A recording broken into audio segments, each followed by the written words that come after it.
Il était une fois un grain de raisin, né du vent et de la lumière. Tournoyant dans l'atmosphère, il décida de s'installer sur Terre, au cœur du vignoble en terrasse de Lavaux, patrimoine mondial de l'UNESCO.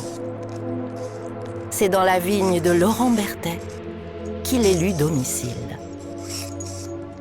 Mais qu'il faisait froid dans ce pays. Tout contre son maître qui taillait, il se blottit et il s'endormit pour la nuit. Un jour, ébloui, le grain de raisin ouvrit les yeux et fut bouleversé par tant de beauté. Les bourgeons chantaient, la sève montait, les fleurs s'ouvraient. Une vie palpitante s'annonçait dans ce coin de paradis.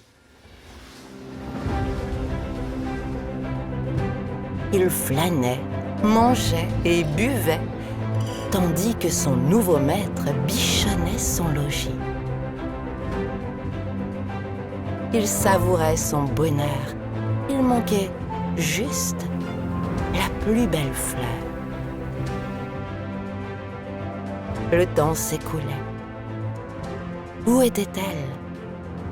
Où se cachait-elle? Il voulait la retrouver. Alors, il se mit en route. Il découvrit que le soleil ondulait déjà depuis 8 siècles sur les plans de Lavaux. Il butina ici et là. Il s'émerveilla devant les paysages pittoresques. Tous les vignerons de la région travaillaient d'arrache-pied. Et le grain de raisin continuait de chercher sa dulcinée. Était-elle enfermée dans le donjon? Épuisé de son périple, il décida de rentrer à la maison. Et puis l'air se rafraîchit peu à peu.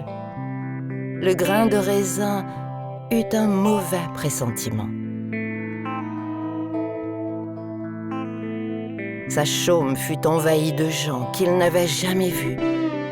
Il s'affairait, cueillait, rangeait, triait. Que mijotait son maître? Il comprit qu'il était en danger.